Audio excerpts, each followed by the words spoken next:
Kurnia. Bon Pak Bonatua, Bonatua. Nanti dia dulu yang mengundang nanti. Ini dia konferensi pers. Ini ada Bona. Bang Bona di situ. Atau sini Bang Bona tengah aja Bang Bona. Bang Bona tengah aja. Ya tengah. Boleh. Bang Bona sini Bang Bona. Bang Bona sini. Tengah banget ya. Iya. Oke. Biar hangat lah. Biar hangat. Ini Bang Bonatua. Udah.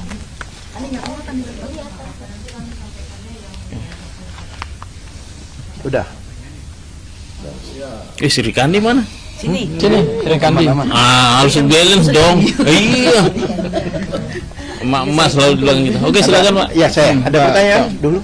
Pertanyaan? Langsung aja, sampaikan hasilnya. Oke, terima kasih. Hari ini, pagi ini kita acaranya agendanya mediasi, ya kan? Dimediasi oleh KIP, oleh hakim KIP. Hampir full ya itu ruangan itu karena banyak dari KPU juga banyak orang, ya kan? Yang mana di dalam mediasi ini ya sedikit mengerucut ya, artinya ada satu keinginan untuk kooperatif dari KPU untuk menyerahkan beberapa informasi yang kami inginkan. Itu. Jadi dia akan berikan kami informasi-informasi, kami nggak sampaikan ya seperti apa, tapi sesuai dengan permohonan kami. Nah, diberi waktu 7 hari maksimal. Dan mereka sepakat dan sudah ditandatangani langsung oleh Pak Bona ya, oleh Pak Bonatua sebagai prinsipal kami. Ya kan? Kami kebetulan dari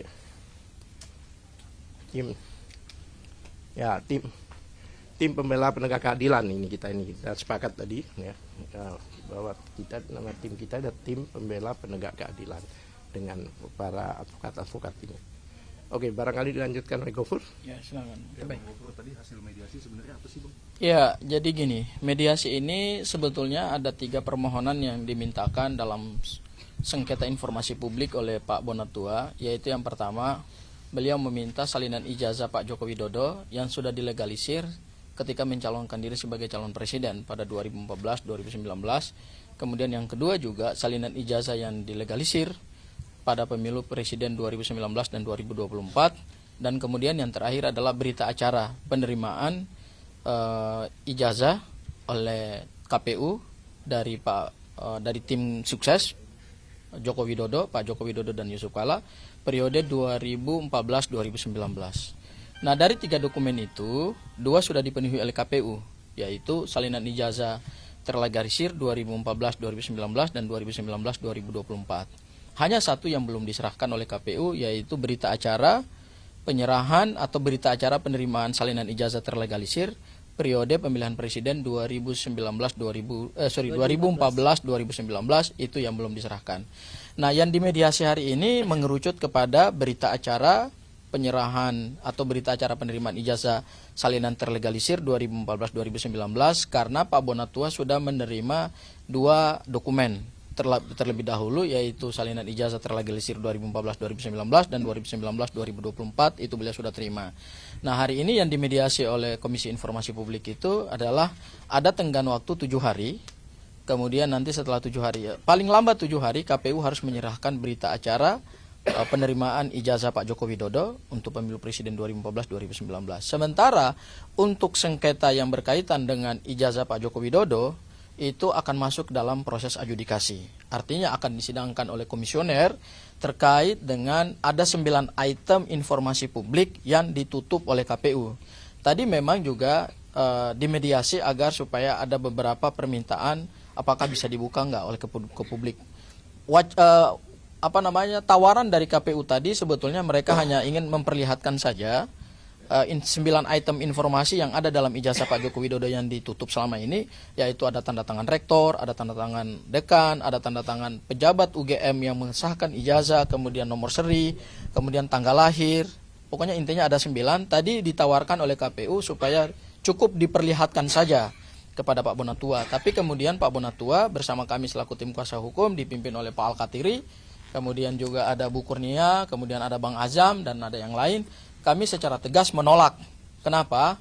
Karena kalau diperlihatkan saja ke Pak Bonatua, berarti itu kan bukan informasi publik, itu informasi pribadi.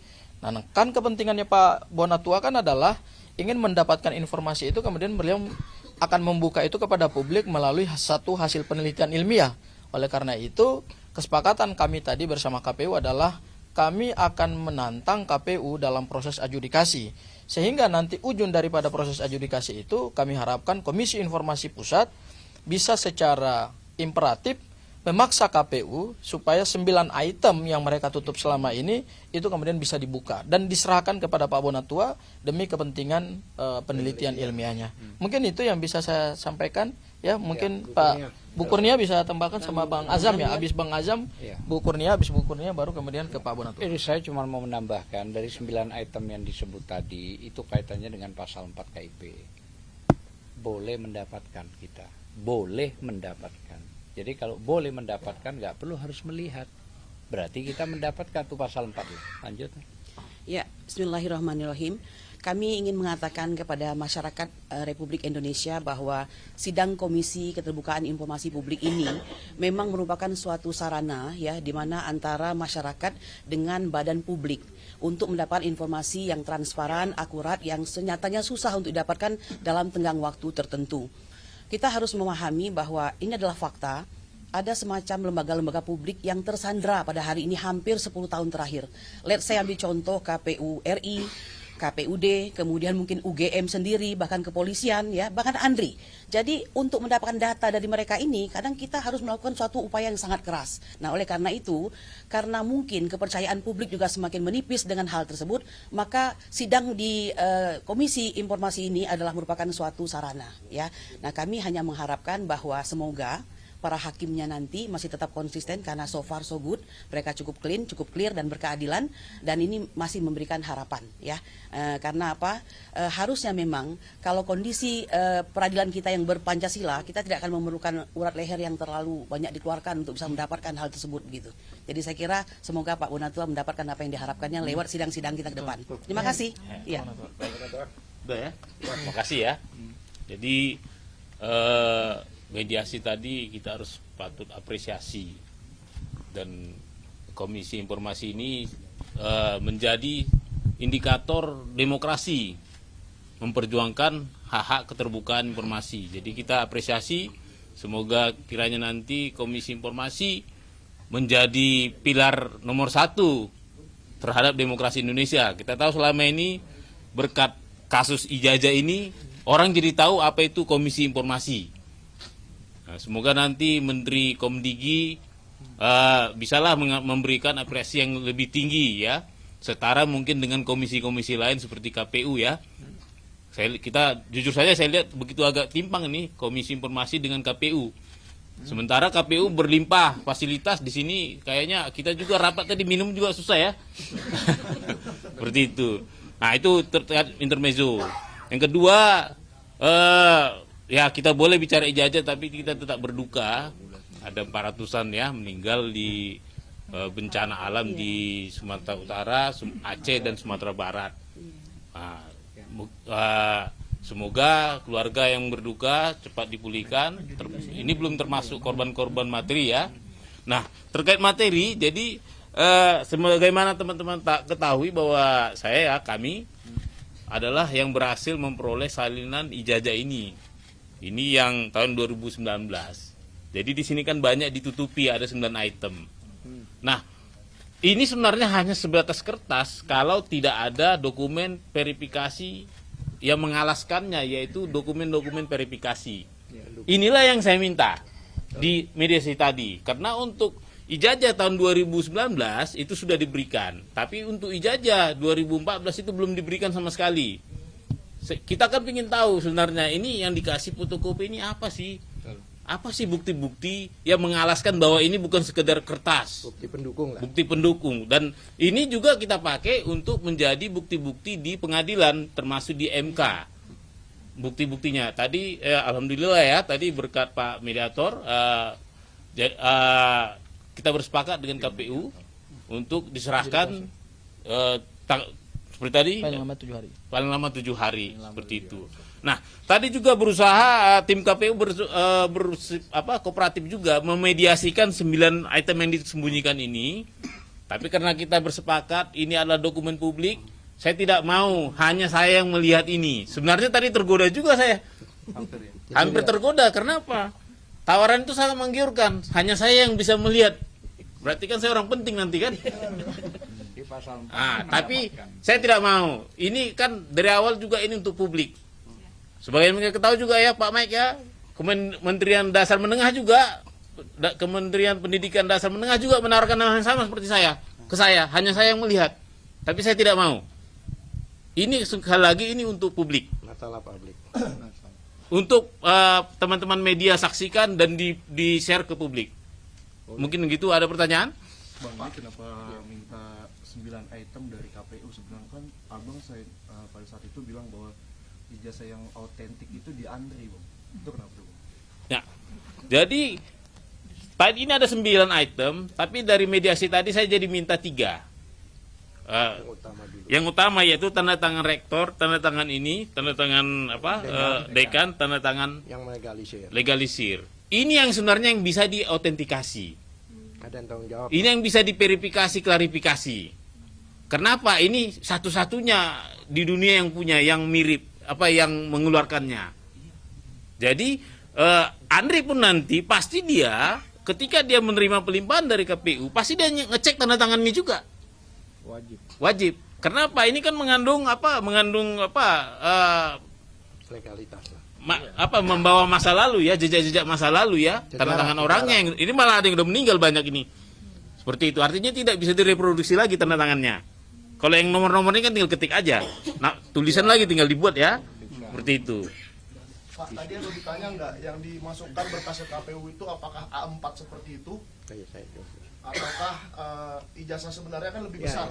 Ya, makanya sebenarnya seharusnya kalau itu memang sebagai salinan asli, itu harus sesuai, ukurannya juga sesuai.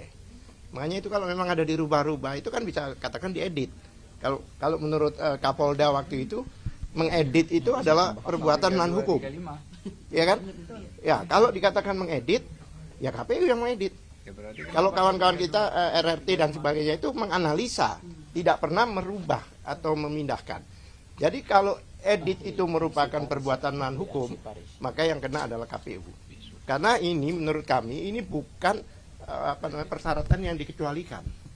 Tanda tangan itu nggak ada, baik di undang-undang keterbukaan publik maupun undang-undang data pribadi, tidak ada tanda tangan. Kita aja rapat aja kita semua tanda tangan, nggak ada di rapat biasa tanda tangan. Seperti itu. Tadi satu hal lagi yang menarik, KPU hanya mengatakan bahwa Bonatua aja yang boleh melihat, katanya sesuai pasal 4. Dia hanya satu poin di pasal 4 yang A saja. Padahal di situ ada boleh ini menganalisa bahkan mendapatkan, tidak dibaca. Jadi hanya informasi aja bahwa hanya dapat dilihat. Kami suruh waktu itu, tolong baca semuanya dong, jangan separuh-separuh. Terdiam. Ini memang karena dokumen publik ini sudah bikin milik pribadi lagi, tapi milik publik. Nah itu. Ya, mungkin saya mau tambahkan lagi sedikit ya Bang Michael ya, terkait dengan tadi autentikasi ya. Jadi berdasarkan keterangan ahli arsiparis dalam melakukan autentikasi terhadap ijazah terlegalisir fotokopi memang harus disandingkan dengan yang asli. Kenapa? Di situ ada 3 item utama yang akan dilihat. Yang pertama adalah formatnya yang dilihat. Formatnya sesuai enggak dengan asli, ya.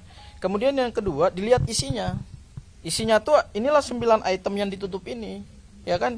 Akan diautentikasi rektor yang tanda tangan, dekan yang tanda tangan, pejabat yang mengesahkan, kemudian tanggal pengesahan, kemudian nomor induk ijazah, kemudian tanggal lahir dan seterusnya. Ini namanya isi. Kemudian yang ketiga akan dilihat adalah struktur daripada ijazahnya gitu ya. Struktur itu berarti semua daripada item-item ini sesuai nggak sih dengan struktur aslinya. Nah, ini yang sampai hari ini kita tidak pernah mendapatkan kepastian dari KPU apakah memang sudah dilakukan autentikasi apa belum. Nah, memang sudah terbukti juga di persidangan sebelumnya gitu. Ada keterangan dari pihak pihak KPU bahwa terkait dengan ijazah asli Pak Joko Widodo dengan salinan terlegalisir yang disampaikan kepada KPU sebagai persyaratan menjadi calon presiden 2 periode, itu memang tidak pernah dilakukan autentikasi, yaitu membandingkan asli yang terlegalisir dengan keaslian ijazah fisiknya yang ada di tangan Pak Joko Widodo. Nah, ini yang tidak pernah dilakukan autentikasi. Sehingga 9 item yang ditutup ini tidak bisa juga kita pastikan dengan aslinya apa sama apa enggak. Ya, itu yang bisa saya tambahkan ya Pak Bonatua ya. Jadi saya pertegas lagi bahwa karena ini kebutuhan publik. Publik itu adalah rakyat. Karena diatur dalam pasal 1 ayat 2 Undang-Undang Dasar 1945, rakyat yang memiliki daulat di negeri ini. Maka tidak ada alasan ini tidak diberikan kepada publik. Karena ini pentingnya bahwa publik harus mengetahui. Kenapa? Pada saat duduk semua pajak dari rakyat. Semua gaji dari rakyat. Maka tidak ada alasan. Masa rakyat mau minta harus dipersulit? Mungkin cukup. Pak Bona, apakah tadi dibicarakan nanti ini akan diautentikasi ke Andri atau tidak di mediasi tadi? Belum. Jadi Belum. mungkin saya terangkan juga nanti. Sebentar dari sini kita langsung masih sidang. Ada sidang lagi, Mas. Sidang Kita lagi. sidang dulu ya. Terima kasih Pak Michael. Nanti pertanyaan akan kita tanya. Tapi nanti sidangnya mereka akan membuktikan uji konsekuensi 9 item ini kenapa disembunyikan. Di situ nanti terbuka sehingga nanti bisa aja kita arahkan ke autentikasi ke Andri. Karena kita bilang bisa aja kita juga butuh verifikasi klarifikasi Andri seperti itu. Ya. Oke. Kami sidang dulu ya. Karena nanti sidang ini. Terima kasih ya Terima media kasih ya. teman-teman media ya. Mau lanjut langsung. Lanjutkan. Kita lanjut sidang. Sidangnya jam berapa? Sekarang lanjut. Sekarang lanjut sidang.